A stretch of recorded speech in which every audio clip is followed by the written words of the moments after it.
Ok, entonces la monitorización se puede clasificar en monitorización básica, intermedia o bien avanzada. Monitorización que puede ser de nivel uno, nivel 2 o bien nivel 3. En esta guía que vemos aquí en la transparencia van a encontrar que es una guía más reciente, 2020, en donde la Asociación Americana de Hospitales, en este caso veterinarios, pues nos hace algunas aclaraciones y vamos a ver si nosotros hemos cumplido cabalmente lo que dice esta guía. Primero dice que tenemos que llevar a cabo acciones para reducir los riesgos durante la anestesia y el primero de ellos ya lo vimos, el examen físico preanestésico y además también toda la documentación que se refiere precisamente a ese examen físico. Recuerden que algunas situaciones legales que podemos estar pasando muchas veces los veterinarios, es importante que siempre tengamos a la mano el ECOP, el expediente clínico orientado a problemas, pero también es necesario que tengas el consentimiento para la realización del procedimiento anestésico quirúrgico y aunado a eso, entonces que también cuentes con tus pruebas de laboratorio preanestésicas. Recuerden que, bueno, pues teníamos este paciente que les comentaba yo hace un momento, un paciente cardiópata que llegó ya con su biometría, con su química, con su general de orina. Se mandaron a hacer también placas radiográficas para descartar la posibilidad de una metástasis acerca de los tumores mamarios que se retiraron. Y además es un paciente que probablemente por el tipo de procedimiento anestésico que ya vimos el día de hoy, pues va a ser un paciente que vamos a ingresar muy probablemente a una evaluación ecocardiográfica. Entonces, son situaciones que siempre, siempre deben estar ustedes vigilando, ¿no? Recuerden que lo básico es que cuentes con los estudios de sangre y el de orina, pero ya de ahí va a depender mucho del tipo de riesgo anestésico que también ya lo vimos, ¿no? En su hoja responsiva de cirugía de este paciente quedó como un ASA 4 y pues la verdad es que sí, tuvimos ahí algunas complicaciones, sobre todo de hipotensión y de hipotermia. Entonces, acuérdense de las tres hipos de la muerte, ¿no? Pero ya estábamos en dos, entonces por eso fue un poquito la premura de tratar de estabilizarlo. Bueno, recuerden que también hay premedicación que reduce el estrés, entonces ya hablamos de pregabalina, ya hablamos de la gabapentina, desde casa hacia el consultorio. Hay textos científicos que también nos dicen de la posibilidad de utilizar cannabinoides. Los extractos de CBD pueden utilizarse de casa hacia el consultorio veterinario con esta finalidad para reducir el estrés. Ya una vez que estás en el consultorio, en la clínica, en el hospital veterinario, pues a lo mejor ya tienes la posibilidad de el acceso a sedantes, a tranquilizantes o bien incluso a la posibilidad de utilizar analgésicos opioides o de una neuroleptoanalgesia. Entonces, consideren que estos tratamientos que vas a dar en la clínica ayudan a disminuir el requerimiento anestésico. El siguiente punto es que tengas un anestesiólogo dedicado solamente a esto, entonces es el responsable precisamente de llevar a buen término precisamente este procedimiento. Catéter endovenoso para la administración de medicamentos y también de fluidos. Durante el procedimiento anestésico que tuvimos en la mañana, a este paciente se le administraron fluidos hipertónicos, que fue de los últimos temas que estábamos viendo precisamente para poder subsanar un poco el efecto de la hipotensión. La suplementación de oxígeno, este paciente que fue un cardiópata fue preoxigenado 10 minutos y aún así nos metieron en algunos problemitas, ¿no? Entonces, son situaciones que tienes que ver. La monitorización de la vía respiratoria, frecuencia, CO2 y saturación de oxígeno. La monitorización cardiovascular, frecuencia cardíaca y también presión arterial. La evaluación del ritmo cardíaco con electrocardiograma, la monitorización y seguimiento de la temperatura corporal, pero además que le des precisamente el soporte continuo hasta que el paciente se recupere. Entonces, el procedimiento quirúrgico este de hoy en la mañana terminamos más o menos aproximadamente a las 12 con 20 minutos y prácticamente ahorita que estoy platicando con ustedes todavía sigo al pendiente del paciente, seguimos en monitorización precisamente para garantizar que no se va a ir a su casa hasta que nosotros lo veamos ya estable. Ya si en determinado momento así mi criterio médico lo determina y es un paciente que se tiene que quedar en hospitalización, pues ni modo. La monitorización de este paciente tendrá que ser durante 24 horas hasta el día de mañana que se pueda dar de alta. Entonces, el registro anestésico, que son toda esta serie de formatos que ustedes tienen que llenar con todo lo que ven en un montón de dispositivos, en un montonal de monitores, la verdad es que resulta un punto muy, muy importante precisamente dentro de lo que llamamos procedimiento anestésico quirúrgico. Entonces, ya cuando nosotros decíamos en su momento, derivado de que observes todas estas cosas, vas a tener que llenar precisamente formatos anestésicos y estos formatos, pues también habrá que tenerlos precisamente a un lado de las pruebas de laboratorio, a un lado también del ECOP, a un lado también del consentimiento precisamente para la cirugía, para que entonces todo esté en orden, ya sea que el paciente pues vivió, ya sea que el paciente tuvo una complicación, ya sea que el paciente a lo mejor murió durante el procedimiento anestésico quirúrgico. Recuerden lo que les había dicho, todavía hasta 5 días después del procedimiento anestésico quirúrgico, todavía es una muerte que se puede atribuir precisamente al procedimiento anestésico.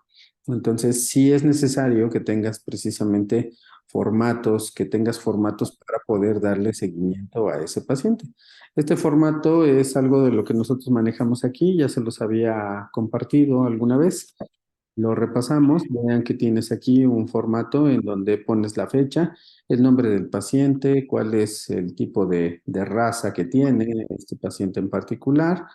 También podemos observar precisamente algunos otros datos, seguimiento de constantes fisiológicas a nivel basal, a nivel presedación, a nivel también antes de la anestesia, el basal de la anestesia, durante el procedimiento anestésico hasta que el paciente se puede recuperar. Entonces, normalmente premedicamos con algún AINE, se anota aquí cuál es la dosis, la vía de administración y recuerden que cuando tenemos pacientes en donde se requiere forzosamente esta monitorización o este seguimiento, pues la verdad es que somos muy dados a anotar también la hora en que se está utilizando cada uno de los productos, cada uno de los fármacos. Próximamente tendré que modificar este formato porque aquí está citado el fentanilo, fentanilo que a lo mejor ya el veterinario ya no va a poder utilizar, entonces tendremos que hacer medicación de analgesia intraoperatoria, probablemente con remifentanilo, me parece que esa va a ser la opción que vamos a tener muchos de los veterinarios. Y entonces, bueno, pues anotas toda la serie de constantes que necesitas dar seguimiento, sin embargo, no es lo único. Entonces, el consejo que tiene que salir precisamente del día de hoy es que no van a monitorizar un solo parámetro. Se requiere, se necesita precisamente la integración de varias cosas, de varios parámetros, para que ustedes puedan tomar decisiones. Entonces, los perros van a depender mucho del tipo de raza, del tipo de cráneo, si son mesocefálicos, si son brachiocefálicos, si son dolicocéfalos. Los gatos también como especie podrán comportarse de una manera diferente y así con cada una de las especies que ustedes quieran tratar. Por aquí la frecuencia cardíaca. En el perro, normalmente para un paciente anestesiado podríamos estar trabajando entre 60 y 120, dependiendo de la talla, la raza, la edad que tiene el paciente. En el gato, ya por debajo de 100 ya lo consideramos una bradicardia. Y entonces habrá que ponerle atención precisamente a su paciente, pero vean que en el gato podemos llegar hasta 200. Situación que a lo mejor no es tan palpable, no es tan factible, por ejemplo, en un caballo o en un bovino. Un caballo que está anestesiado, normalmente con inhalatorios, podremos estar manejando, no sé, 45 latidos por minuto, 50, ya exagerando, ¿eh? Y eso ya, como lo dije, pues es un parámetro un poquito más alto. Pero, por ejemplo, un bovino, pues igual, un bovino anestesiado debería de manejarse más o menos así, 45, 50 latidos por minuto. La saturación de oxígeno es interesante desde el punto de vista de que lo deben de mantener por encima del 96%. Idealmente debería de estar entre 98 y 99%. Si tienes procedimientos que son cortos, bueno, pues a lo mejor a 100% no te va a pasar nada, no vas a tener mayor diferencia. Pero cuando menos sí mantener esta SPO2 entre 98 y 99% durante un procedimiento anestésico me parece que es bueno. No así, por ejemplo, con pacientes que tienen en anestesia inyectable. Si tienes posibilidades de trabajar con anestésicos inyectables, bueno, pues también trata de ventilar a esos pacientes. Pero si estás haciendo anestesia de campo, pues sí es medio complicado. Entonces, cargar con un tanque de oxígeno, cargar con toda la infraestructura para garantizar que vas a monitorizar esta parte.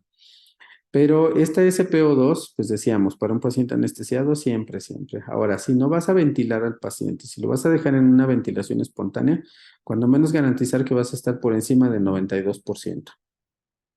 Un paciente, recuerden, que tiene menos del 80% de SPO2, es un paciente que se va a poner cianótico. Entonces, esa va a ser tu principal inquietud, discrepancia o tu principal efecto de monitorización.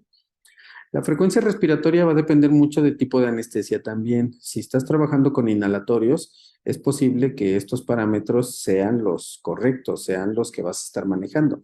10, 20 respiraciones en promedio. Incluso en los gatos podría ser 15, 20, 15, 25. Pero, por ejemplo, si vas a estar tratando con anestésicos inyectables, en donde el principal agente inyectable que vamos a estar viendo en las diferentes clínicas veterinarias, pues es el caso del soletil. Entonces, tiletamina, solazepam. La tiletamina es un anestésico disociativo. Recuerden que ya habíamos dicho que es un simpático mimético y como simpático mimético va a tender a mimetizar, va a tender a igualar los efectos del sistema nervioso simpático.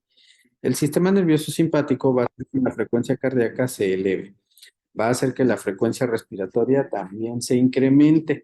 Entonces, la frecuencia respiratoria, al igual que la presión arterial, se pueden ver afectadas.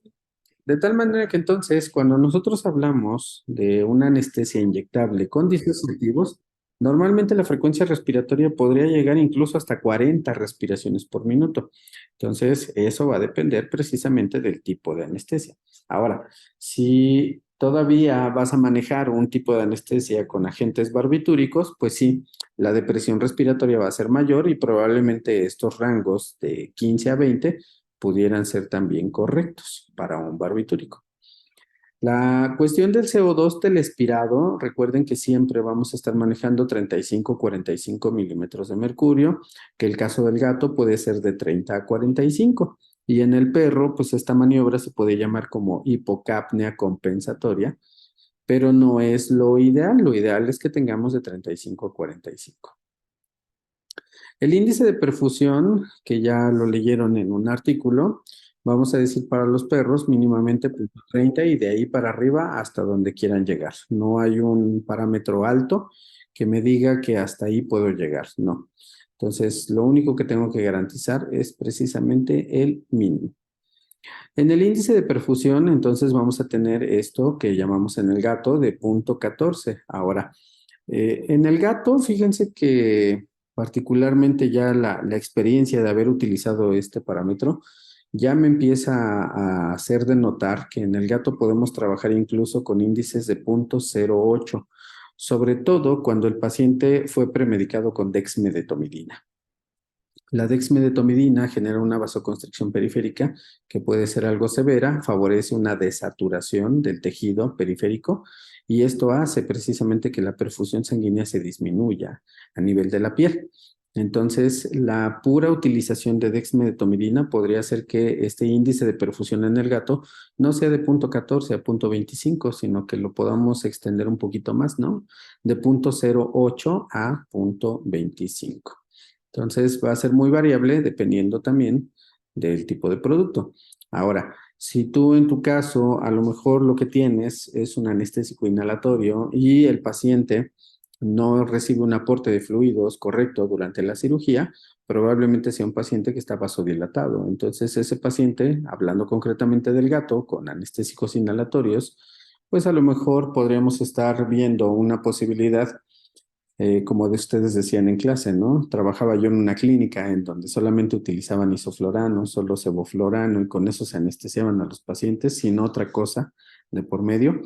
Pues ese fenómeno de vasodilatación podría hacer que este índice de perfusión pudiera llegar a 0.3 o a 0.4.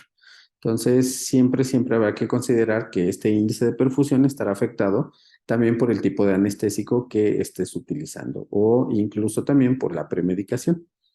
La variabilidad pletismográfica que habíamos dicho, hay un punto de corte en 15-16%, pero que son valores que pueden comportarse así, entre 20-40, 10-30, 10-35, pero bueno, con que tengas por encima de 15-16%, ya estás garantizando que tienes un paciente que puede ser respondedor a fluidos. La temperatura, pues también va a ser una situación que ustedes tendrán que darle seguimiento. Recuerden que hay hipotermia que es leve, hay hipotermia que es moderada y hay hipotermia que es severa. Entonces, lo ideal es que, pues sí, que siempre trabajes por encima de, si no de 37, por encima de 36,5. Eso sería lo ideal para todas las especies, pero así como nosotros, les digo el día de hoy que tuvimos un paciente que sí tuvimos ahí una complicación, bueno, pues entonces la hipotermia severa ya de 33 grados también trae consigo muchos cambios que se observan en el paciente, entre ellos la hipotensión o bien arritmias cardiovasculares. Así que bueno, la temperatura es un aspecto que va a depender mucho también del tiempo que dure la cirugía. Entonces, la presión arterial sistólica siempre por encima de 100 milímetros de mercurio. La presión arterial diastólica también siempre por encima de 50-60 milímetros de mercurio. La presión arterial media, aquí dice de 80 a 100. Normalmente trabajamos en anestesia entre 60 y 100. Así que ahí es donde nosotros podemos encontrar un paciente que puede ser considerado normotenso. La presión venosa central, cuando se llegaba a medir, entonces de 0 a 5, la producción de orina, ya a nivel posoperatorio, es una cuestión que tienes que darle seguimiento. Por ejemplo, este paciente que ya tiene casi 3 horas desde que terminamos la cirugía, ya hizo pipí 2 veces, entonces yo ya estoy midiendo precisamente esto, ¿no? Que tengo una producción entre 1 o 2 mililitros por kilo por hora. Entonces, hay que sacar precisamente esos promedios. La evaluación clínica del dolor, que es una situación que ya el día de ayer en la práctica pudimos haber tocado con esta escala que se llama Felingri-Mace Scale. Entonces, pues la verdad es que son muy buenas herramientas. No es la única escala en estas clases de monitorización, es lo último que vamos a platicar, porque bueno, pues hay diferentes escalas dependiendo de la especie, a las cuales nosotros podemos tener acceso precisamente para evaluar no solo el dolor, sino que también hay otras escalas para evaluar inducción anestésica, entre otras características.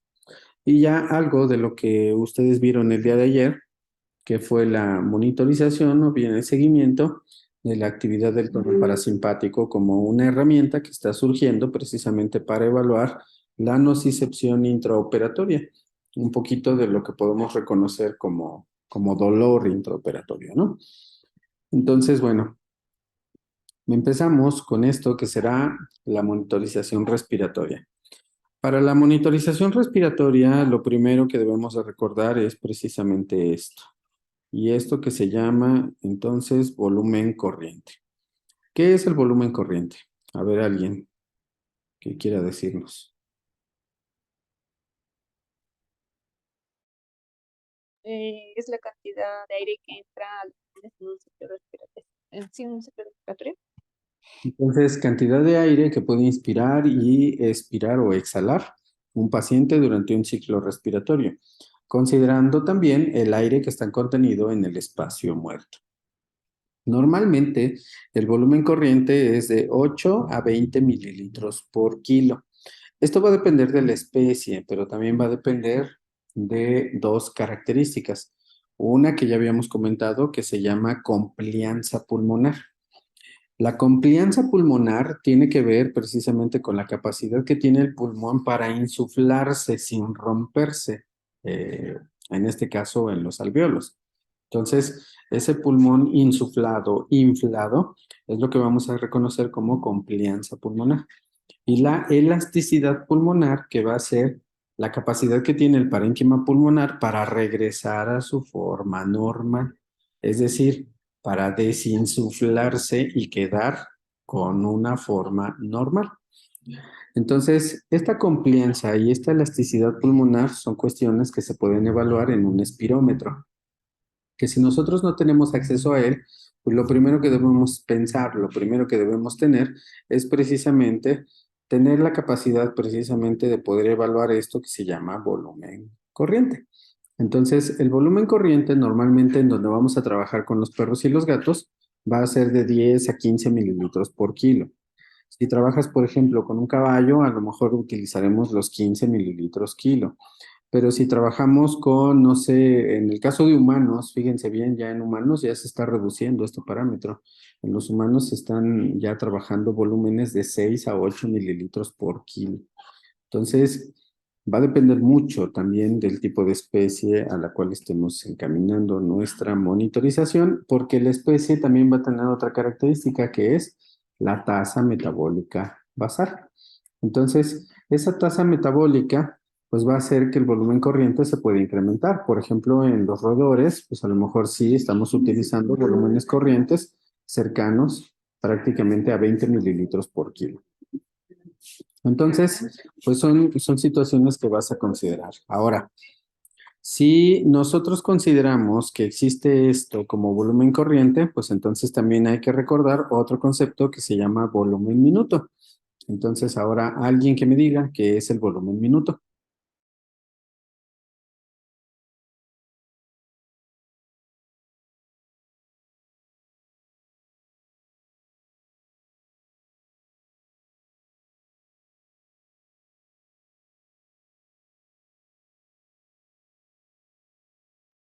La cantidad de inhalaciones y expiraciones en un minuto. Entonces, la cantidad que puede realizar un individuo como inhalación y exhalación durante un minuto. Por lo tanto, entonces, el volumen minuto, ¿cómo se va a calcular? Entonces, vamos a decir que volumen minuto es igual a el volumen corriente, en este caso multiplicado por la frecuencia respiratoria que va a tener el paciente durante el procedimiento anestésico. Entonces, eso es lo que vamos a reconocer ahora como volumen minuto. Cuando tú sobrepasas el volumen corriente y generas un biotrauma, es decir, la ruptura del alvéolo, pero el alvéolo se rompió por volumen, entonces eso se va a llamar, dijimos, volutrauma.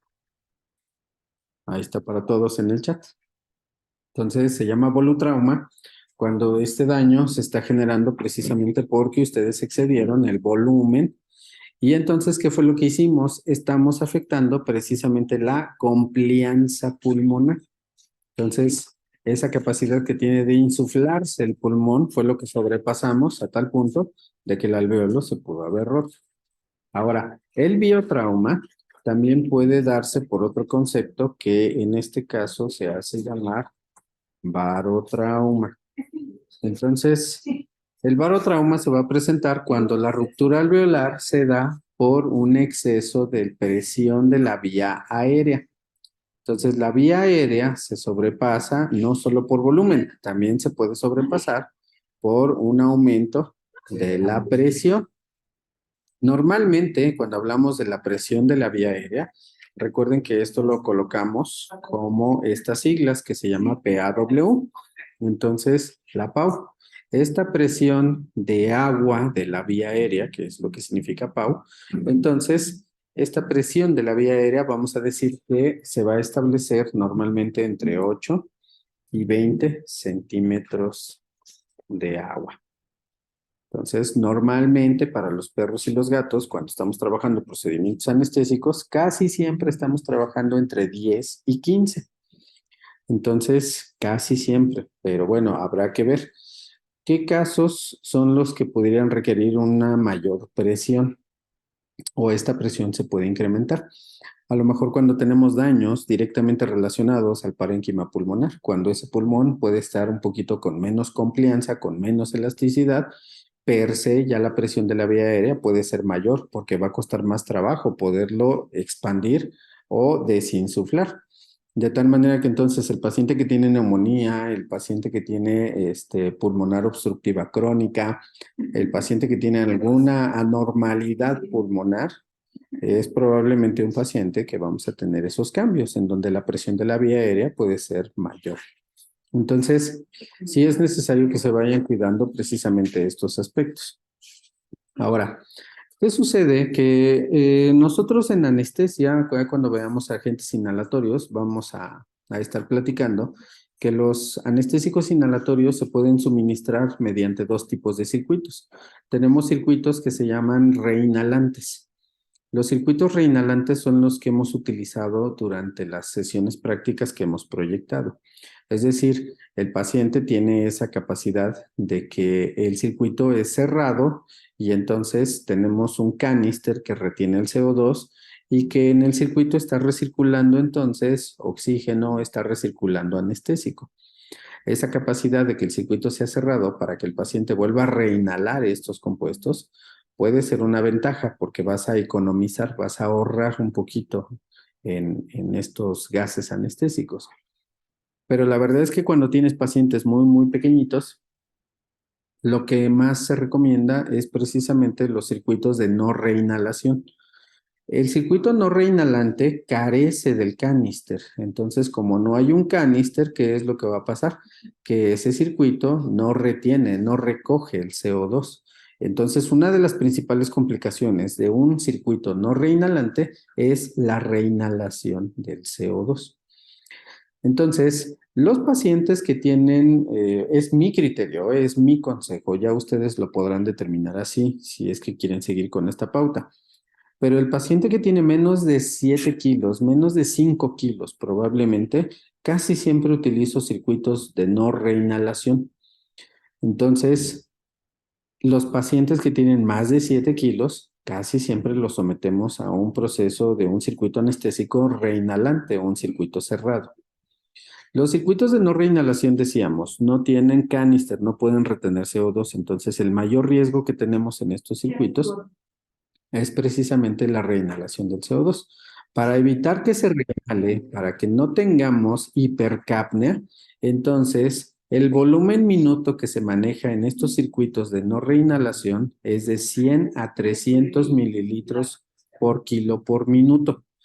Es decir, le doy una mayor velocidad de flujo de oxígeno a este circuito para evitar que el paciente reinhale CO2.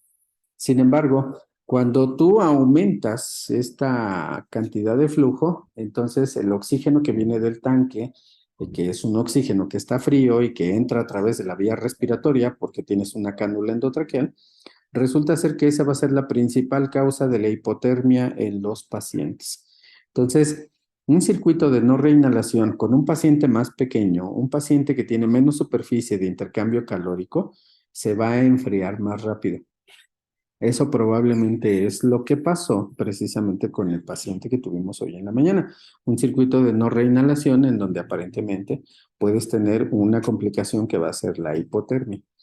Entonces, hipotermia perioperatoria que tienes que atender, que tienes que corregir, que tienes que ayudarle a ese paciente precisamente porque le estás aumentando la tasa de velocidad de este flujo.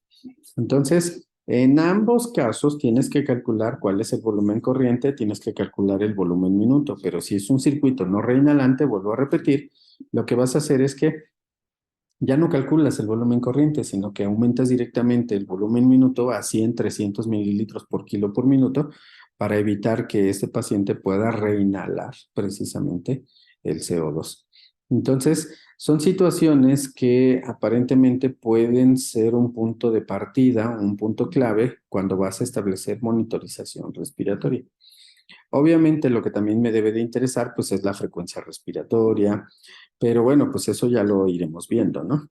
Ahora, otro mecanismo que tenemos también para darle seguimiento a este aparato respiratorio es precisamente el CO2.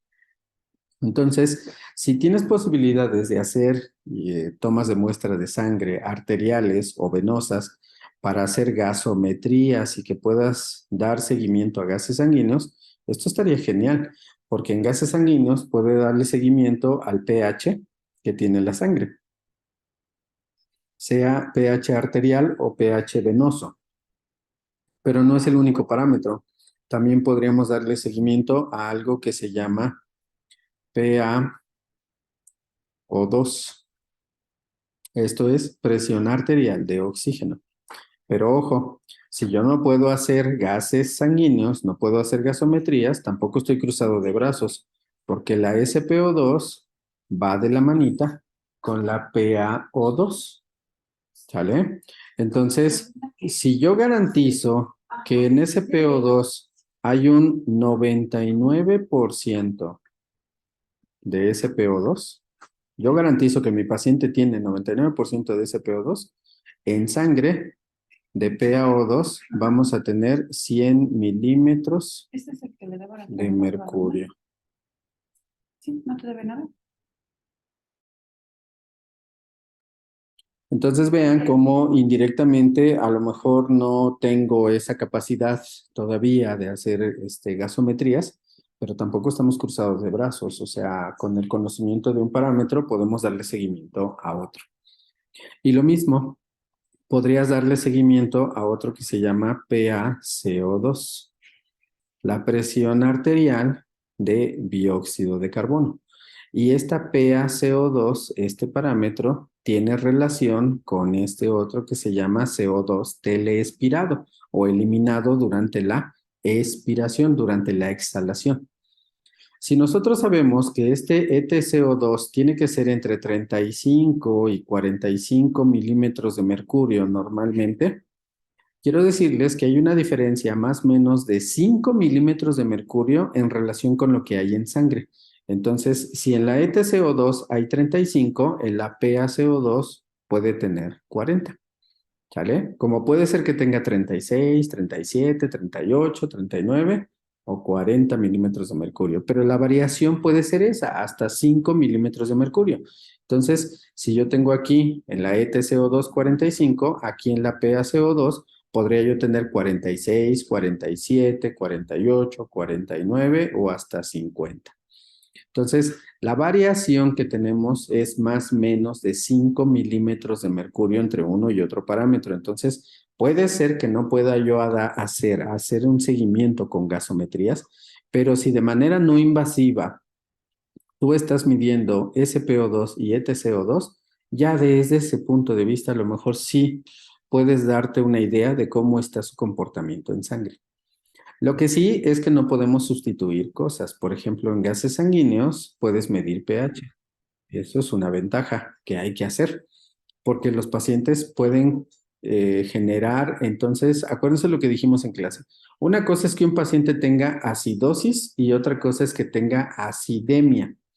Se llama acidosis cuando entonces el desbalance está en los tejidos, en tejido periférico. Y se llama acidemia cuando el desbalance lo tiene el pH de la sangre directamente. Entonces, lo mismo, una cosa es la alcalosis y otra cosa es la alcalemia. Entonces, una es en tejido periférico, la otra es en sangre. Entonces, hay cosas que no puedo sustituir de una gasometría que sí me gustaría poderla realizar, porque entonces puedes medir pH. Pero además no es lo único, puedes medir electrolitos en los gases sanguíneos. Entonces, aquí podrías tener otros indicadores, por ejemplo, en los gases sanguíneos podrías tener entonces el comportamiento que tiene el sodio, el comportamiento que tiene el potasio, pero también el comportamiento que tiene el carbonato. Y no conforme con eso, el comportamiento que tiene el cloro. Entonces, estos cuatro los puedes medir precisamente en una gasometría. Entonces, puedes actuar de manera rápida. Recuerden que ya comentamos algunos desbalances de sodio, potasio en terapia de fluidos, de carbonato y de potasio o de cloro, que están relacionados precisamente a la utilización de esta terapia de fluidos. Entonces, ahí en una gasometría tendrías más oportunidad precisamente de ver este comportamiento para saber si requieres o no requieres una corrección inmediata. Y no conforme con eso, en una gasometría también puedes tener una evaluación metabólica. Y la evaluación metabólica te incluye la medición de glucosa, te incluye la medición del hematocrito también en una gasometría, pero sobre todo la medición de un parámetro que se llama lactato, del cual también ya hemos estado hablando en muchas presentaciones. ¿Sale? Entonces, la evaluación de los gases sanguíneos sí puede tener una utilidad, una monitorización avanzada en el caso de la anestesia veterinaria. Por ejemplo, en anestesia humana son parámetros que inmediatamente los miden. Hay colocación de catéteres arteriales a partir de los cuales se pueden tomar precisamente las muestras para hacer gasometrías arteriales. Entonces, yo quisiera que a lo mejor en un futuro, pues sí, la verdad es que todos los veterinarios tuviéramos estas herramientas para poder actuar en consecuencia y de una manera muy rápida. Entonces, ¿qué es lo que sí hacemos los veterinarios? Bueno, pues los veterinarios tenemos que tener la responsabilidad, decíamos, de poder dar seguimiento y monitorización de este parámetro que se llama ETCO2. El ETCO2 tiene dos maneras de seguirse. Tiene estas dos maneras, que son dos dispositivos a partir de los cuales se puede hacer medición. Uno se llama entonces side stream y el otro se llama mainstream. Entonces, este que se llama side stream tiene entonces el dispositivo colocado de manera lateral, este dispositivo. ¿Sale? Entonces, a partir de esta manguerita se toma una muestra de gases que se lleva directamente a un conector que se lleva entonces a el monitor. Entonces, vean que sí, específicamente podemos tener una forma de cómo colocarlo. Ahora, es importante que ustedes consideren que estos lectores, esta manguerita siempre esté colocada hacia arriba, no de lado, no hacia abajo, no en diagonal, siempre tiene que estar precisamente hacia arriba. Si yo tengo el tubo, en este caso el conector o el tubo endotraqueal, así en esta posición, el tubito tiene que salir siempre, siempre hacia arriba. ¿Vale? Entonces, esto es importante porque estos dispositivos que se llaman así como tal side stream, entonces consideren que cada vez que estamos en un ciclo respiratorio, el paciente no nada más va a generar inhalación y exhalación de oxígeno o de CO2 en su caso, sino que también durante la exhalación podemos tener entonces eliminación de agua. Entonces, acabo de poner la cámara, vean. Vamos a ver esto. Esto que tengo aquí es un módulo precisamente para medición de gases anestésicos. Pero vean que en esta medición de gases anestésicos, este dispositivo, este que estoy tocando, es precisamente la trampa de agua que aparece aquí en la transparencia. Esto que está aquí. ¿Sale? Entonces, esta trampa de agua tiene que estar presente en los dispositivos porque vean, se llama trampa de agua precisamente porque tiene agua, porque cada vez que mi paciente inspira y expira, está generando agua metabólica. Entonces, esta cantidad de agua, ahí ya la moví, vean, eso tiene que quedar precisamente en una trampa. Y entonces, esa trampa que es este dispositivo un tanto como capsulita que aparece aquí en la transparencia, es importante porque de esa manera entonces el agua se queda contenida aquí. No va a pasar al monitor. Si esa cantidad de agua logra pasar al monitor, entonces lo que vamos a tener es un efecto un tanto adverso para el monitor, porque entonces el circuito, el dispositivo electrónico del monitor puede almacenar agua y eso va a hacer que a lo mejor comience a tener poco mantenimiento, vamos a empezar a tener fallas y entonces eso se vuelve más problemático. Los dispositivos como este que se llama Mainstream, entonces son capnógrafos, que es el nombre correcto de este dispositivo. Va a tomar la muestra, en este caso de gas, pero por un dispositivo interno. Vean que aquí la manguerita en realidad no está colocado a los lados.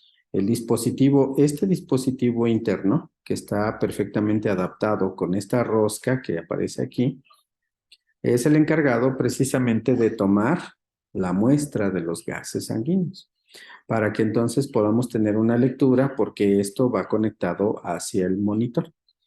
Entonces, cualquiera de los dos dispositivos son bastante buenos. La verdad es que aprovechando un poquito la instancia, este dispositivo que se llama así, Mainstream, una de las características que podemos tener es la utilización precisamente de esto.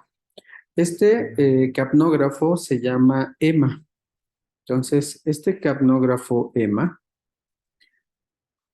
así como lo ven en el dibujo, tiene la característica precisamente de ser un dispositivo portátil. Entonces, este dispositivo portátil que cabe así en la palma de tu mano, la verdad es que tiene una lectura que puede ser interesante.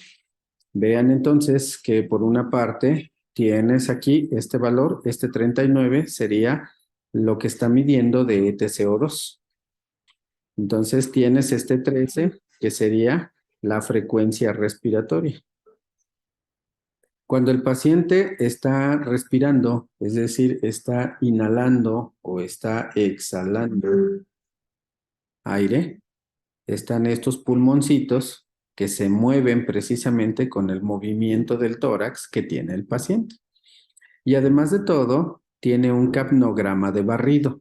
Entonces, este dispositivo EMA, la verdad es que es un dispositivo que se utiliza muchas veces en unidades de cuidados intensivos. Este capnógrafo EMA, vean, sean observadores, se puede adaptar perfectamente al circuito anestésico. Si acaso aquí lo único que yo pondría de pero es que me faltó poner en la foto un filtro antibacterial, pero ve que también se puede adaptar precisamente a una sonda, a la sonda endotraqueal. Entonces, este dispositivo se adapta fácilmente al circuito de respiración, te sirve para la atención prehospitalaria, te sirve precisamente para la medicina de urgencias. ¿Por qué? Porque a lo mejor necesitas hacer una maniobra que se llama reanimación cerebrocardiopulmonar. Y si ustedes recuerdan, habíamos dicho que si tienes un paciente que aparentemente se encuentra por debajo de los 20 milímetros de mercurio, en este caso, de CO2, pues es un paciente que está pues muerto prácticamente, nada más que nadie les ha avisado. Entonces, este paciente en donde tú puedes utilizar el dispositivo que se denomina como dispositivo EMA, pues la verdad es que no requiere una calibración de rutina.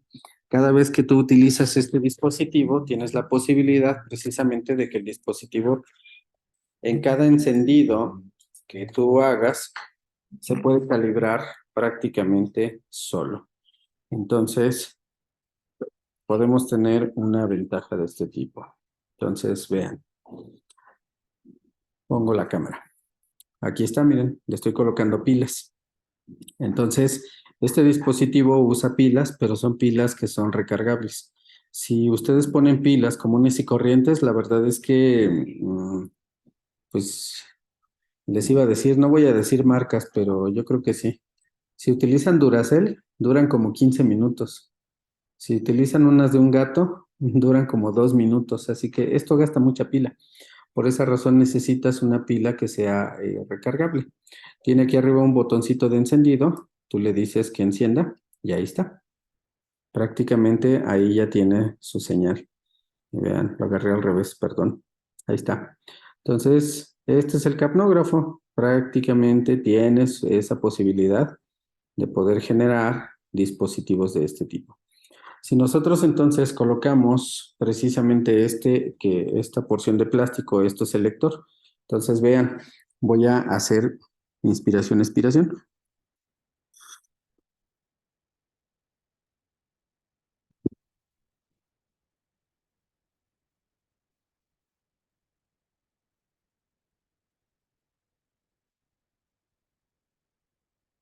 Entonces, bueno, vean, necesito un circuito cerrado, pero ahí ya me está marcando incluso hasta 22, ¿no? Pero es porque está abierto. Entonces necesito realmente tener conectado esto a un circuito que esté cerrado para que pueda hacer la medición. Ahorita voy a pasar un video para que vean cómo funciona. Entonces, la forma que tiene de poderse apagar es simplemente quitas este dispositivo y en términos de 10 segundos, el monitor solito desconoce que ya no está esto, que es el lector, y entonces el dispositivo se va a apagar. Y una vez que se apaga, pues ya puedes volverlo a armar, lo vuelves a conectar, vean que ahí ya se apagó, entonces lo vuelvo a colocar y entonces ya le puedo retirar precisamente las pilas. Además de esto, bueno, pues trae su camisa, ¿no? Protectora, aquí su estuche. Y además tiene un enorme detallazo, que es esto, para que te veas así muy payaso dentro de la clínica. Tienes un cordón, te lo colocas así, enfrente. Y entonces para todos lados andas preparado precisamente con tu capnógrafo. Lo puedes traer así. Precisamente está diseñado para unidades de cuidados intensivos porque los pacientes que normalmente requieren esa maniobra de reanimación son pacientes que normalmente están en una ambulancia. Entonces, este dispositivo, pues realmente lo puedes traer así, muy, muy portátil. Y la verdad es que cuando se utiliza, pues rápidamente lo puedes colocar sobre el paciente y empezar a hacer tu maniobra de reanimación o empezar a medir prácticamente la cuestión del CO2, ¿no? Entonces, decíamos, tiene un capnograma de barrido que dura aproximadamente 14.4 segundos. Entonces, la precisión que te da este dispositivo es de más o menos 2 milímetros de mercurio y más o menos una respiración por minuto. Entonces, veamos. Vean que entonces el paciente se puede adaptar precisamente al circuito anestésico. Aquí sí puse el filtro antibacterial. Vean que de este lado está también entonces la sonda endotraqueal que va directamente al paciente y entonces tenemos aquí el seguimiento de esto. Ya si nosotros entonces queremos verlo, pues aquí se los pongo. Realmente es un dispositivo que vean, o sea, tienes el CO2, los pulmoncitos se abren o se cierran de acuerdo al ciclo respiratorio que va teniendo el paciente. El 10 corresponde a la frecuencia respiratoria que tiene el paciente y vean cómo efectivamente en la parte de abajo lo que estoy haciendo es ver precisamente el capnograma. ¿Sale? Entonces realmente es un dispositivo muy, muy facilito de usar, muy fácil de conectar. Entonces, vean por ejemplo aquí, ¿qué tipo de dispositivo es este? Este capnógrafo dijimos que es un mainstream, pero este dispositivo que es ese que aparece arriba. Es una manguerita que sale de lado. Entonces, ¿cómo se llama eso? Lo acabo de mencionar. Exactamente, Axel. Se llama un side stream. Y recuerden lo que les dije, ese dispositivo siempre tiene que estar hacia arriba, así como se ve en la imagen, o sea, el video lo grabé de arriba hacia abajo. Entonces, este dispositivo es el que les digo que siempre tiene que estar conectado así, hacia arriba, para que pueda hacer las mediciones. Y vean que este capnógrafo EMA, pues no solo sirve para los perros, también lo puedes conectar incluso en estos pacientes que son gatos. Y lo mismo, mírale aquí, 11 respiraciones, 43 milímetros de mercurio de TCO2 en este gato. Entonces, pues seguimos trabajando, ¿no? Con este tipo de dispositivos. Ahora, el capnógrafo contra esto que llamamos dispositivo portátil, EMA, tiene una diferencia que la verdad es que hay muchos estudios que han sido realizados. Entonces, estos estudios te dicen lo siguiente. La diferencia entre la presión arterial de CO2 y el capnógrafo EMA es de 6 milímetros de mercurio. Yo hace ratito les decía, hay una correlación de más o menos 5 milímetros. O sea, que este capnógrafo EMA te dé 6, pues la verdad es que da lo mismo, ¿no? Es un dispositivo que puede tener un porcentaje de error de variabilidad entre ETCO2 y PaCO2 del 13%, sobre todo cuando los pacientes están sometidos a anestesia general. Entonces, pues realmente yo creo que es un excelente dispositivo, es una excelente herramienta. Ahora, ¿qué sucede cuando comparas precisamente este capnógrafo EMA contra otros dispositivos de mediciones de gases arteriales? Que aquí, por ejemplo, con otro dispositivo, la diferencia fue todavía más cerrada. Tuvieron diferencia de 1.7 o de 1.6. Entonces, todavía es un dispositivo que en otro estudio se mostró con una mayor exactitud. Ahora, esto es lo que yo les decía, ¿no? La precisión de los capnógrafos EMA es similar si se utilizan baterías nuevas o baterías con voltaje reducido. Lo único que yo aquí sí les aconsejo es que se compren unas baterías autorrecargables como para que el dispositivo EMA les pueda durar como para un par de cirugías. Porque si van a utilizar marcas convencionales, pues la verdad es que las baterías se acaban rápido. Son de 5 minutos, de 10 minutos, de 15 minutos. dependiendo de la marca de la batería. Luego, hay otros dispositivos que también tienen capnografía y estos son los ventiladores mecánicos. Entonces, cuando nosotros sometemos a un paciente a ventilación mecánica, pues hay ventiladores mecánicos que son de diferentes marcas. Este estudio se realizó precisamente en humanos. Y en humanos, esta marca que se llama Drager, te fabrica un ventilador que es de los mejorcitos que hay, que se llama Evita. De hecho, si ustedes ingresan en internet y buscan una página de ventiladores, pueden ingresar este que se llama Evita, de la marca Drager, y curiosamente en su página, ahí en la búsqueda que ustedes hagan, van a encontrar precisamente una como especie de aplicación, como un jueguito de este ventilador. Entonces, tú puedes hipotetizar a tu paciente, tú puedes ventilar a tu paciente ahí en la comodidad de tu casa a través de una computadora y verás todo esto que estamos platicando desde las prácticas. Si tú le aumentas la presión de agua de la vía aérea, si le aumentas la presión alveolar, si le aumentas el volumen minuto, el volumen corriente, vas a ver cómo se modifican todos y cada uno de los parámetros de los que estamos hablando, sobre todo la ETCO2 o la PaCO2.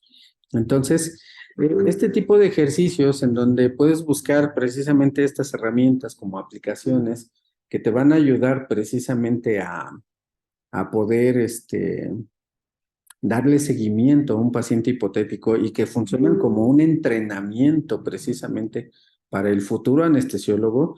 La verdad es que yo sí les aconsejo que puedan buscar este tipo de entrenamientos un tanto virtuales. Lo mismo con la parte de electrocardiografía. Si ustedes quedaron todavía ahí con un poquito de inquietud, del vacío de estas cuestiones de electrocardiografía, hay una aplicación que no me acuerdo si son los 5 o los 6 segundos de la electrocardiografía, pero que pueden empezar a buscar. Déjenme ver, a ver si aquí lo tengo a la mano y de una vez se los comparto. Entonces, también está en una página de internet en donde se puede obtener precisamente este tipo de accesos a estas aplicaciones, por si quieren repasar un poquito lo de electrocardiografía. Estoy buscando. Aquí está, el SkillStat, así es como se llama. Déjenme, se los reenvío por si lo quieren ahí ver en el grupo de WhatsApp y que luego en un tiempecito que tengan, pues ya le pueden dar ahí seguimiento. Ahí está, ya lo tienen ahí en el grupo de WhatsApp. Se llama así, SkillStat, que es un simulador de electrocardiografía. Entonces, ahí en ese simulador, pues la verdad es que también ustedes pueden ver arritmias, puedes ver cómo se comportan esas arritmias. El mismo simulador te ofrece la oportunidad de entrenar, de repasar, pero también te oferta la oportunidad de que te hagas un examen, un autoexamen de electrocardiografía. Entonces, de esa manera puedes ir mejorando también tus procesos de monitorización. Entonces, les comparto el de Evita no lo tengo hacia la mano, pero ustedes lo pueden buscar en internet. Si alguien pudiera hacernos el favor de buscarlo y ponerlo en la página de WhatsApp, pues se lo vamos a agradecer porque realmente, les digo, ahí con este ventilador mecánico virtual, uno puede también obtener entrenamiento. Entonces, vean, la cuestión de este capnógrafo EMA es que si lo comparas contra Evita, tiene una correlación alta. Es decir, lo que estás midiendo en un ventilador mecánico es lo que está midiendo el capnógrafo EMA. Y lo mismo cuando se utiliza otro tipo de dispositivo como que es un monitor multiparamétrico, que se llama Medtronic, la verdad es que también tienes una correlación altísima, precisamente. Así que hay una buena correlación entre ETCO2 y PaCO2 de los 3 capnógrafos que se presentan en este estudio. De tal manera que entonces, pues nada más para que no se les olvide, el capnograma tiene esta forma, ya lo habíamos visto en clase, en el sentido de que de aquí de A a B, lo que vas a tener es una fase 1, una línea de base inspiratoria. Cuando llegas de B a C, entonces lo que estás haciendo es la fase 2, que se llama una fase expiratoria. Luego de C a D tienes la fase de meseta, que se llama glúteo alveolar, que dijimos que en el punto más alto, esto que tenemos aquí es de donde toma la muestra precisamente para darme este resultado de CO2, 31, por ejemplo, aquí en esta imagen de este capnógrafo que tenemos en la presentación. Y luego de ahí viene de D a E, que sería la fase expiratoria como una etapa 4 de este capnograma, para que regresemos a la línea de base inspiratoria. Entonces, en todos los casos, esto es la etapa del capnógrafo o del capnograma que vamos a poder estar leyendo o vamos a poder interpretar.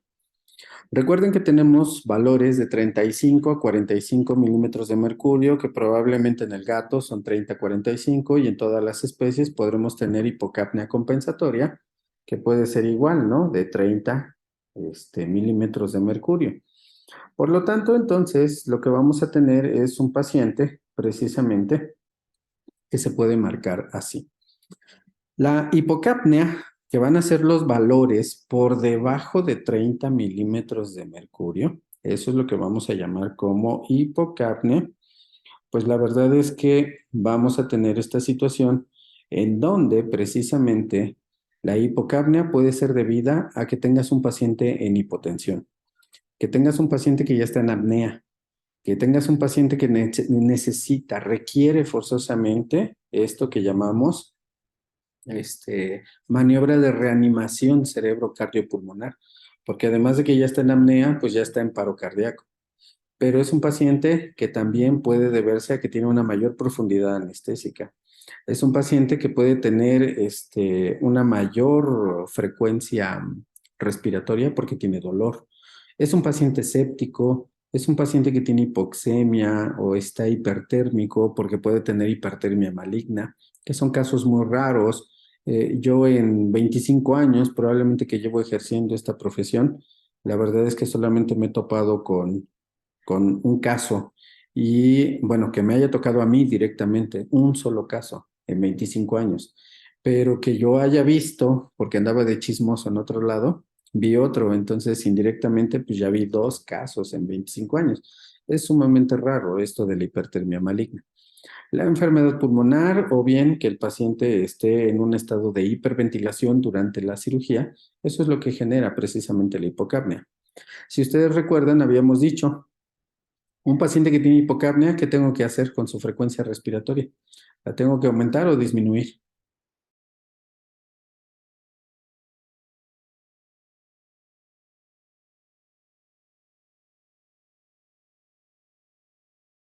Se aumenta, ¿no?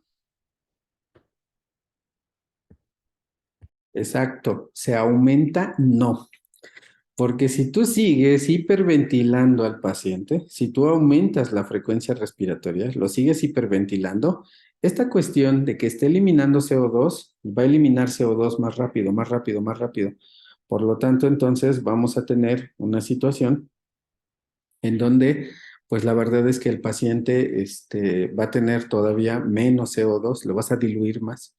Entonces, no, el paciente que está en hipocapnia tiene que hipoventilarse, tienes que disminuir la frecuencia respiratoria para hacer que este paciente pueda retener más CO2 y que se normalice. Caso contrario, ahora vamos con el fenómeno de hipercapnia. Si tienes un paciente con hipercapnia, entonces, ¿qué tienes que hacer en el procedimiento anestésico? Hiperventilarlo. Exactamente. Entonces, un paciente hipercápnico tienes que hiperventilarlo.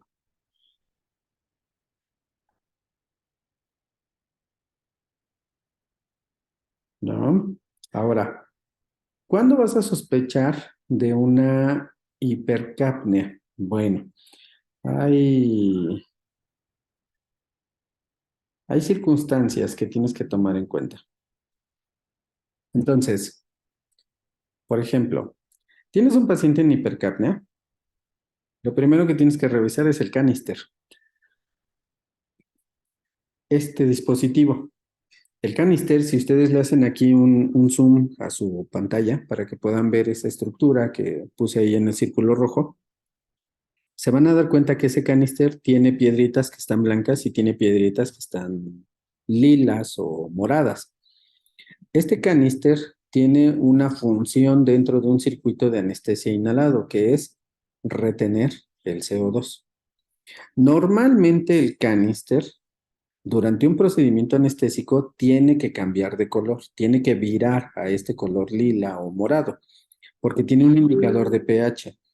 El CO2 es una molécula que es ácida. Entonces, esa modificación, la verdad es que podemos tener en esa modificación de que está absorbiendo el CO2, podemos tener una característica que es precisamente que el indicador de pH puede cambiarle el color, pero además lo vamos a ver en anestésicos inhalatorios. El CO2, en su unión con esta cal sodada, hidróxido de sodio, de potasio, va a generar dos cosas. Genera una reacción exotérmica, va a generar calor. Entonces, si tú ves un canister en un quirófano y estaba blanco, se puso moradito, ponle tu mano en la parte de aquí arriba, aquí. ¿Sale? Y entonces se tiene que sentir calientito. Y luego de eso, fíjate bien, y en la parte superior del canister va a haber liberación de vapor de agua. Entonces, si estás en un procedimiento anestésico, la cal sodada cambió de color, está calientito el recipiente, el canister, y en la parte superior hay vapor de agua, está bien, está funcionando bien. Pero si la cal sodada está morada desde antes de la anestesia del paciente, cuando tú pones tu mano, está frío, no está generando esa reacción exotérmica y no hay vapor de agua, entonces abres el canister, retiras la cal sodada, la tomas entre los dedos y si tiene una consistencia como si fuera gis, entonces es momento de cambiar la cal sodada. Porque entonces una cal sodada que está saturada va a generar que la EtCO2 comience a elevarse. Entonces, nosotros somos los principalmente responsables en este fenómeno de hipercapnia. Si yo dejo que este paciente esté reinhalando CO2, recuerden nuestra reglita, CO2 más agua, vamos a formar entonces ácido carbónico. Y si yo tengo formación o síntesis por anhidrasa carbónica de este ácido carbónico, cuando se disocien estos componentes, voy a tener entonces una mayor liberación de hidrogeniones, pero también de carbonatos, nada más por diferencia de cargas, para establecer un equilibrio en el pH que tiene la sangre. Recuerden que la diferenciación o bien el comportamiento de estos dos últimos es que debe de haber un hidrogenión por cada 20 carbonatos. Entonces, si yo tengo un aumento de CO2 porque no estoy ventilando bien, estoy hipoventilando o porque no he cambiado la cal sodada, entonces voy a tener incremento de ácido carbónico y voy a tener más liberación de hidrogeniones. Por lo tanto, en lugar de 1,20, voy a tener 2,21. Podría yo tener 3,22. Entonces, si hay 3 de este lado, de este otro lado debería de haber 60, porque la relación es 1,20. Entonces, ¿tiene acidosis o tiene alcalosis mi paciente? Acidosis.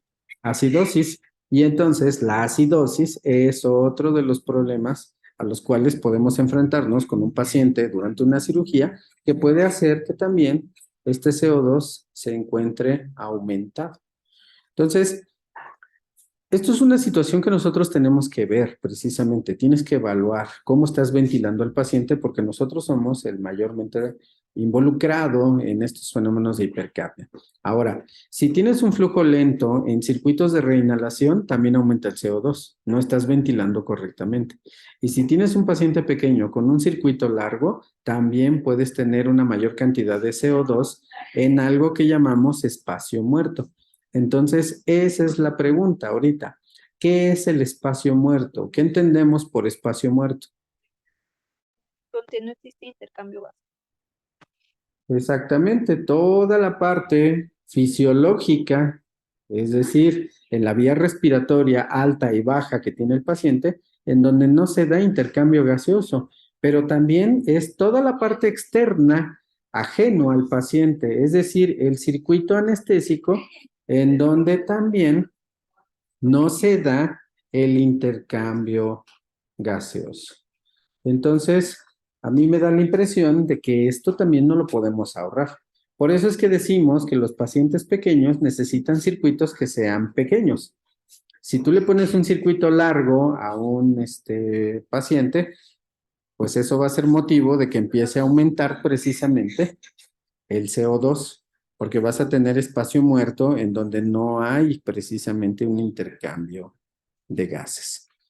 Entonces, a ver, permítanme, porfas, ¿no? Si me pasas un botecito amarillo que está en mi primer cajón.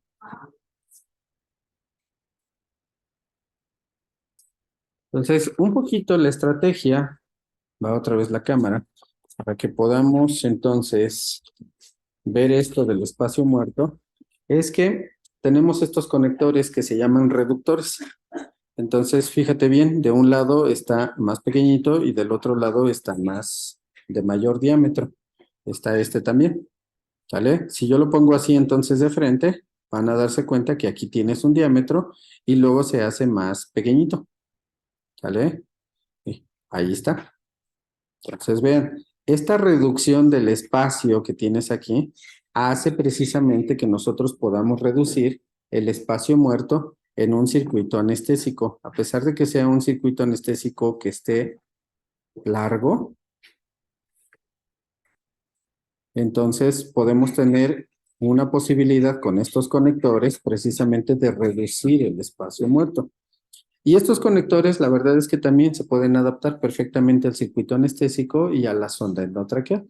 Entonces, eso hará precisamente que nosotros tengamos una reducción del espacio muerto. Así que podemos comprar este tipo de reductores de espacio que la verdad es que cuestan como 10 pesos. Así que, pues para que no tengamos problemas, ¿no? Entonces, bueno. El mismo capnógrafo EMA, para los que quieran dedicarse a fauna silvestre, vean, aquí un tubo endotraqueal colocado en un ave directamente sobre la siringe, ¿no?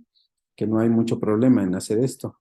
Pero igual en este tipo de aves puedes colocar tu comunicación directamente al saco aéreo y entonces el capnógrafo lo colocas al tubo que está conectado al saco aéreo. También lo puedes hacer así. Vean que este dispositivo te está diciendo 35 milímetros de mercurio en las aves, 39 respiraciones por minuto, ¿no? Y entonces también lo puedes utilizar en algunas otras especies que también tenemos en consulta, que son los conejos. Entonces, fíjate bien en estos conejos, tienes 32, por ejemplo, aquí en ventilación espontánea, con 36 respiraciones por minuto y alcanzó ya 33 milímetros de mercurio, precisamente de la ETCO2. Así que en cualquiera de las especies puedes colocar esto porque se puede adaptar perfectamente a una sonda endotraqueal. A lo mejor donde sí puedes tener problemas es con los chiquitines, ¿no? Con el caso de un roedor.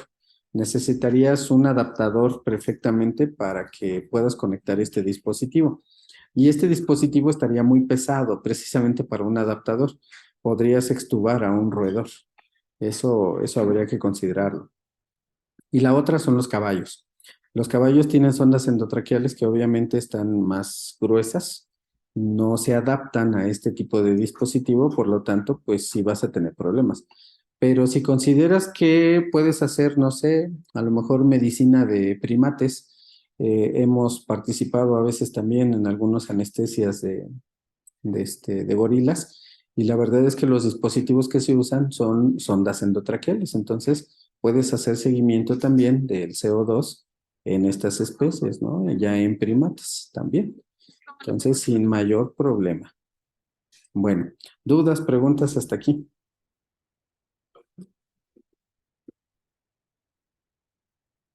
No, doctor. ¿Ninguna?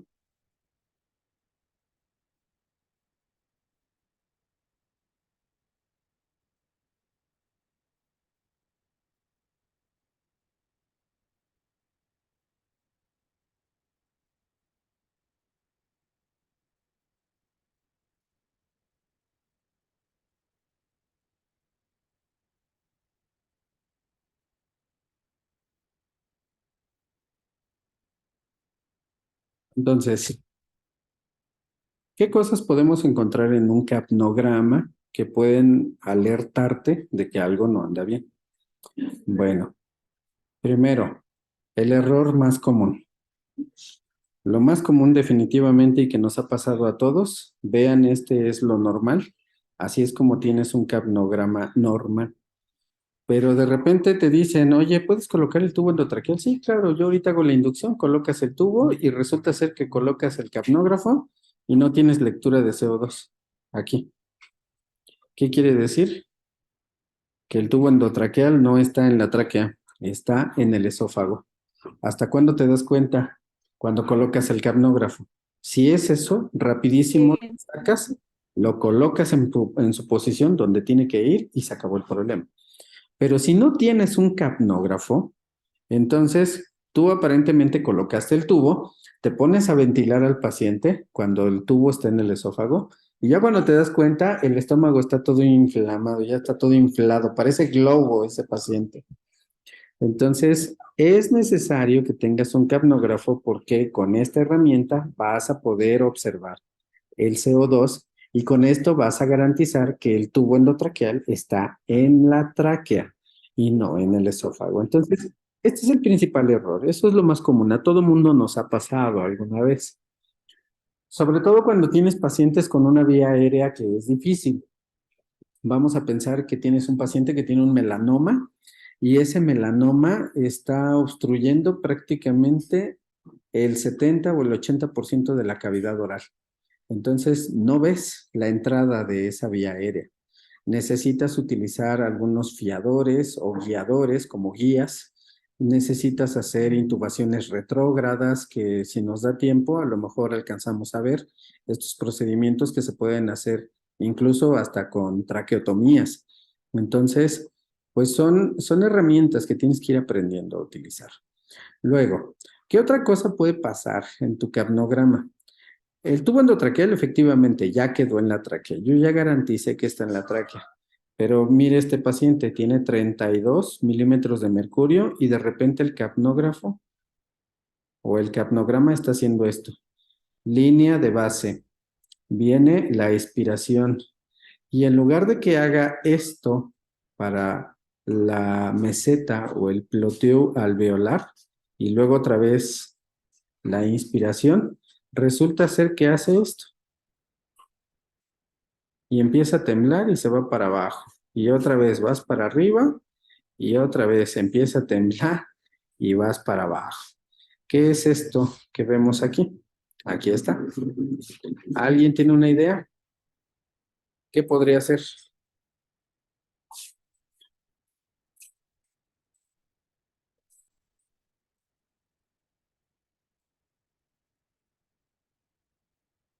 A ver, ideas.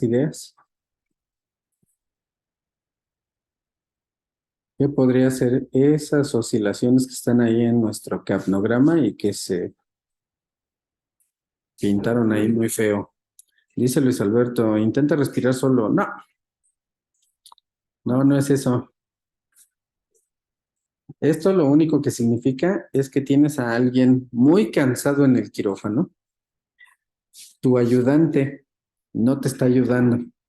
Ese ayudante está muy cansado, está dentro del quirófano, casi que tiene un montón de flojera. ¿Y sabes qué hizo? Se recargó en el tórax del paciente. Entonces, el paciente intenta respirar y lo hace, infla todo el pulmón, pero no puede hacer un trazo normal porque alguien está recargado en su tórax.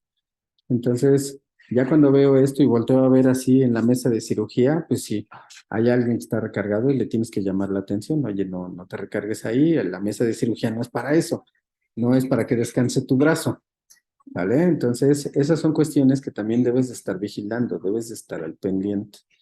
Entonces, ¿qué otras cosas podemos ver en un capnograma? Si un paciente tiene reinhalación de CO2, si tiene detección de esfuerzos como tal, si hay broncoespasmos, si hay hiperventilación, hipoventilación, si tienes fugas en el circuito, o como ya lo dijimos, si hay una intubación esofágica. ¿Cómo vas a observar esto? Bueno, pues aquí están los ejemplos. Nosotros tenemos entonces un paciente que de repente tienes un trazo normal, pero como despertó, lo extubaste.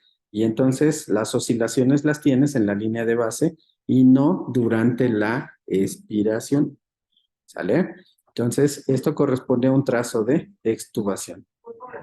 Si entonces colocas un tubo endotraqueal y el tubo endotraqueal es un cuerpo extraño, ¿qué es lo que va a pasar con ese cuerpo extraño? Que cuando está en el interior de la tráquea puede generar entonces un poco de irritación y a lo mejor la tráquea que tiene células, tiene glándulas que son caliciformes, va a producir precisamente secreciones que pueden tapar el tubo endotraqueal. Los tubos endotraqueales tienen que ser claros, tienen que ser transparentes, porque tú necesitas observar que no se llene de secreción, que no se llene de sangre o de algún otro material. ¿Sale? Entonces, ¿qué es lo que tienes que hacer? Pues tienes que comprar tubos endotraqueales que sean así como este. Va la cámara otra vez. Tubos endotraqueales que sean así, translúcidos. Tú tienes que ver a través del tubo que lo que haya allá adentro no sea una secreción. Y si es una secreción, que no sea sangre, que no sea una secreción sanguinolenta. Eso es lo que tienes que vigilar, tienes que procurar. Pero fíjate bien, este tubo que se llama tubo de polivinilo, que tiene un calibre, aquí dice que es calibre 5, ahí está, ¿sale? Este es un tubo que en la punta tiene dos orificios, fíjate bien, ¿sale? Tiene uno aquí y tiene otro que es lateral, ¿sale? Entonces, si esto genera una irritación, genera un malestar en el paciente, entonces se tapa la secreción aquí, pero tienes una entrada lateral que sigue viable. Ujú.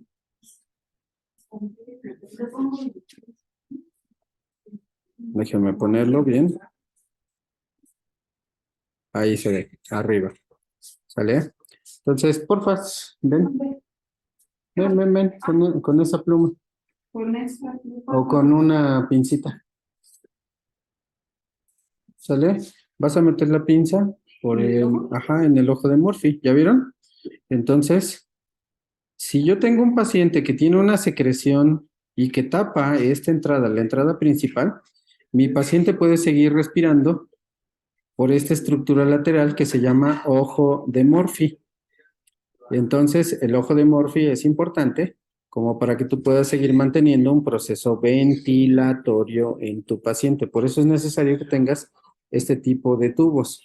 Cuando tú tienes obstrucción, obliteración precisamente de este ojo de Murphy, pues entonces lo que va a suceder es esto, que vas a tener entonces un trazo normal. Aquí está, este es el capnograma normal, pero después como hay secreciones, entonces puedes tener ondas de diferentes tamaños o de diferente comportamiento, que eso es lo que te indica que tienes que revisar el tubo endotraqueal, porque entonces tienes esa posibilidad precisamente de garantizar con el ojo de Murphy que sigues ventilando, pero el trazo no es normal. Luego, una hipoventilación, si tú disminuyes la frecuencia respiratoria del paciente, quedamos que el CO2 tiende a elevarse.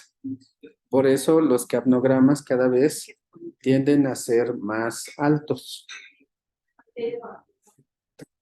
Ajá.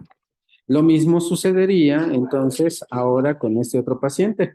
Si tú lo comienzas a hiperventilar, entonces el CO2 se diluye, por lo tanto los capnogramas tienden a ser más chiquitos, más chaparritos. Ajá. Luego, si tienes una protuberancia, una mayor punta de esto que es la meseta, el ploteo alveolar, entonces lo que te indica es que tu paciente tiene un broncoespasmo. Entonces, la forma que tiene el capnograma también te puede dar algunas ideas sobre el comportamiento anestésico que va teniendo este paciente en particular. ¿Alguna duda, alguna pregunta hasta aquí?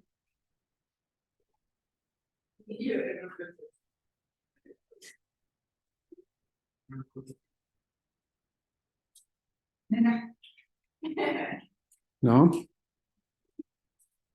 A ver, aquí quedó una duda.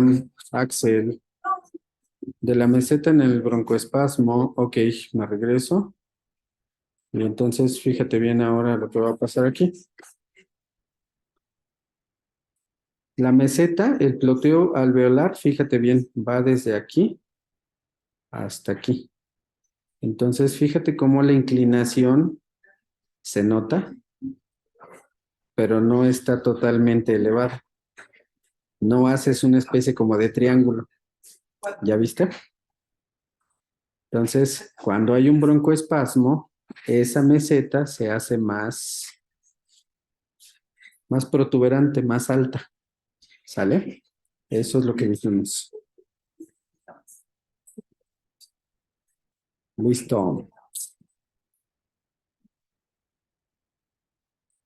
Bueno, y otra de las cosas que también estuvimos comentando durante las prácticas es esto, que son los modos ventilatorios. Necesitamos a lo mejor un curso de ventilación porque hay que hablar de fisiología respiratoria, hay que hablar de un montonal de conceptos básicos, hay que recordarlos. Pero bueno, en términos generales, los modos ventilatorios se llevan a cabo precisamente a través de ventiladores mecánicos. Entonces, un modo ventilatorio va a ser aquella estrategia en la que el ventilador manipula la respiración del paciente para lograr una inspiración y una inspiración que puede mantenerse constante. Ajá. Por eso es que se tiene que hacer con ventiladores mecánicos. La ventilación como tal, en los modos ventilatorios que podemos platicar, los más comunes en veterinaria, los vamos a denominar así como modos controlados, que es lo que más utilizamos en veterinaria. Los modos controlados, estos que se abrevian así como CMV, vamos a tener dos tipos de formas o modos para controlar la ventilación en un paciente. Podemos tener ventilación controlada por presión y ventilación controlada por volumen. La ventilación controlada por presión, recuerden lo que ya dijimos al inicio de la clase. La ventilación controlada por presión fundamenta mucho de su funcionamiento considerando la presión de la vía aérea. Esta presión de la vía aérea que tiene que ser precisamente con entre 8 y 20 centímetros de agua. Dijimos que en la mayor parte de los casos manejamos entre 10 y 15. La ventilación controlada por volumen, entonces esta está regida totalmente por lo que llamamos volumen corriente. Recuerden que el volumen corriente es la cantidad de aire que inspira y expira un paciente durante un ciclo respiratorio, considerando también el aire del espacio muerto. Y esto normalmente en anestesia de perros y gatos manejamos 12, 15 mililitros por kilo, pero dependiendo de la especie puede ir entre 8 y 22 mililitros por kilo. Entonces, el volumen minuto como tal depende en su totalidad de los parámetros establecidos muchas veces por nosotros como anestesiólogos. Ya quedamos que el volumen minuto es el resultado precisamente de multiplicar el volumen corriente por la frecuencia respiratoria. Entonces, si yo aumento la frecuencia respiratoria, el volumen minuto también aumenta. Por el contrario, si disminuyo la frecuencia respiratoria, entonces mi volumen minuto también se va a disminuir. Y esto es importante que ustedes lo consideren precisamente en los modos ventilatorios, sobre todo el que es regido o el que es llevado a cabo mediante volumen. Ajá. Entonces, bueno, vamos a ver. Aquí en este volumen, entonces podemos obtener este tipo de gráficos. Entonces, en lo que hacen su gráfico, a ver, permítanme.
Bueno, entonces ya casi para terminar, decimos lo siguiente. Un gráfico que está dado así por un modo ventilatorio por volumen, vean lo que va a pasar. Tenemos un proceso que va a ser este, que es una fase de flujo inspiratoria. Y luego entonces tenemos un descanso. Esto se llama pausa inspiratoria. ¿Sale? Entonces, esta es la fase inspiratoria. Y esto es una pausa inspiratoria.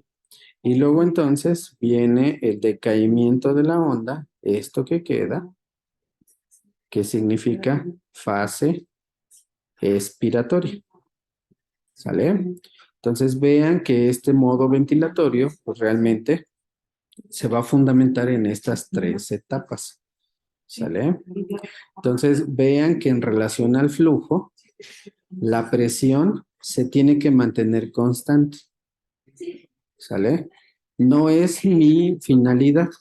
Un modo ventilatorio controlado por volumen se tiene que regir precisamente por volumen. Esto que tienen aquí arriba es precisamente el volumen corriente. Esto es lo que se llama volumen corriente. ¿Sale? Entonces, el modo ventilatorio, este que se llama por volumen, tiene fundamento en el cálculo del volumen corriente en el flujo que se llama volumen minuto. ¿Sale? Y entonces tiene pausa inspiratoria. Pero si tú sometes a un paciente a anestesia inhalada con bajos flujos, no vas a tener posibilidad de tener pausa inspiratoria. ¿Sale? Entonces, estas son las características de este modo ventilatorio. Bueno, ¿dudas, preguntas?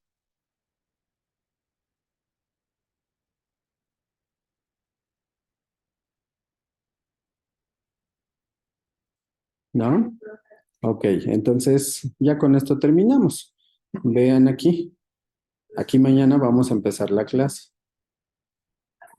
Así de primera instancia, vean cómo va hacia arriba. La presión es constante. Aquí va para arriba. La presión es constante.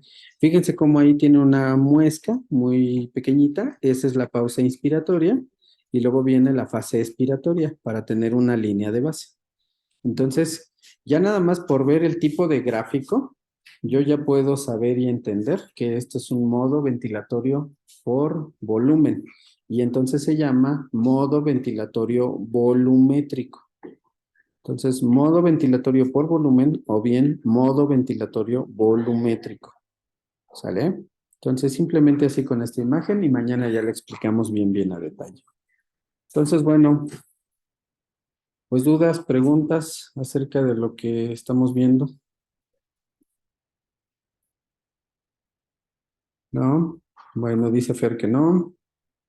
Perfecto. Entonces, bueno, pues ya son las 4 de la tarde. Así que si no hay dudas, no hay preguntas, pues entonces mañana ya explicamos bien esto sobre el monitor de espirometría y recordamos un poquito sobre cómo se va a comportar este tipo de ventilación, sea por volumen o sea por presión. ¿Vale? Entonces, pues cuídense mucho. Si ya comieron, pues tengan un buen provecho, si es que no lo han hecho. Y si no, bueno, pues ya a descansar un ratito, ¿no? Entonces, de entrada, pues Luis Alberto, dices que te quedas ahorita. Bueno, detengo la grabación. Saludos.